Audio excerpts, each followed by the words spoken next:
Hi, this is Dr. John Grazel, and this video is one of three how to look at the material in terms of your own objectives. And we've identified three common objectives that people have for this type of material. One is just to learn about it, one is because they want to get involved in it, and the other is because they actually want to get hired by it. In the case of learning, learning can be on the individual level, it can be on a group level, and more, the examples of this book will claim it has to actually be on an intergenerational level. If we're talking about change and but building on past experiences, we're talking about generations actually learning together because now each generation really has a different world experience. But we're in terms of life expectancy, and global interdependence, more and more, we're living in a world of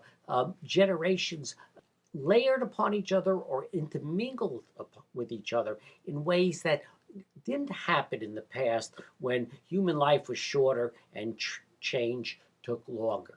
Now, the book is not a book to tell you everything there is about development. In fact, the premise of the book is there's an enormous amount of material about individual aspects of development.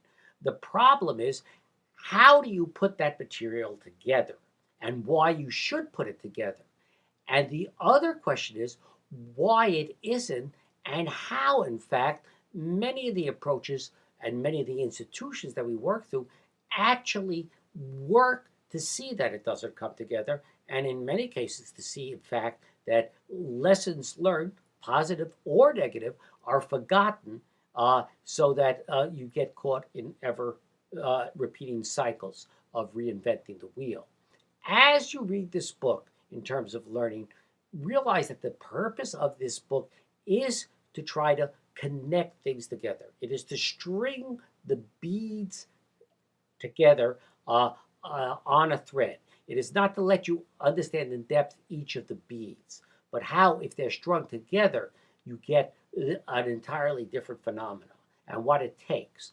It also tries to make you aware that in doing that, you have to understand the variety of beads that exist, and who produces them and why. You have to understand not only your own area of particular interest, but other areas and where they fit on that larger string, that necklace that one might call the boundaries of the arena of international development in the past and mutual aid in the future. And this means, and this book tries to impress upon you, that to do that, you have to um, go to sources other than your own expertise or necessarily those you recognize as your own authorities. Sometimes the most marginal people can actually be the most informed. Sometimes the smallest activity can actually be the most profound. But the same thing in disciplines, people go, a physical scientist says, what does a social scientist know? The social scientists do the same. You've got to respect and demand of your own mind to go beyond its boundaries. That's what this book tries to do. And it tries to do this also in terms of saying you've got to consider not only the material, physical, easily quantifiable aspects of development, but you've got to look at the spiritual aspects of development. And you have to look at them because they're the key to the motivations of the majority of people who are either working in international development successfully or who are purportedly to be the beneficiaries of it. And by spiritual, we mean the fundamental values, principles, and understandings that are the foundation to give people meaning in their lives. And this book repeatedly tries to make the point of how important that is as a key factor to explain both the successes of past development and how we have an alternative we can build of much more productive mutual aid. If we can realize that capacities have to be matched with principles, and it's when capacities are matched with principles that we get proper behavior, both in terms of efficiency and moral and ethical or virtual standards.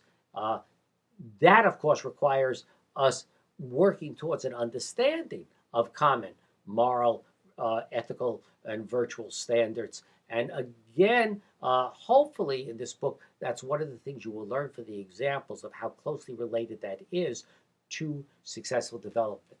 So, as you read this book, it is not meant to be either an encyclopedia of development or a quick study guide for development. It's meant to be an orientation towards past international development understanding and future possibilities for a transformed type of engagement that we call mutual aid. And to do that, here's the list of things I would suggest you particularly pay attention to. Not the particular facts, the facts are always important, but first, it's the relationships that are the reality. Not the particular individual parts, but how they relate to each other in each particular case. Then it's the context in which it occurs. A relationship occurs within a context. So you have to clarify it. What is the context? And to what extent would it change or be similar in another context? Then you have to get the full formula. Individual facts are, if not put together in the whole truth as they express themselves in the relationship, will give you a wrong answer. And that constantly is a repeated theme, that leaving out something, slightly distorting something, manipulating one factor in the formula actually gets you just the opposite of what you want. It gets you failure and not success. If you do that, also to realize that even as we give examples, even those examples were and are dynamic situations. They were constantly changing. They're constantly changing today. And so you have to get a sense of that dynamic that is happening, and that one is not getting a secret formula that is good for all times. One is learning to feel comfortable in an ongoing process. And what we are hoping for is even more change, but not just change in terms of things being different, but change in terms of the very structure and organization of things reconfiguring themselves. So we can actually get a transformation. There's a difference between knowledge and wisdom. You can know a lot of facts, but to actually have them within yourself and to express them through your behaviors and to be able to convey that out to others in ways that affect their behavior is the very foundations of wisdom. And that's what we have to seek in development.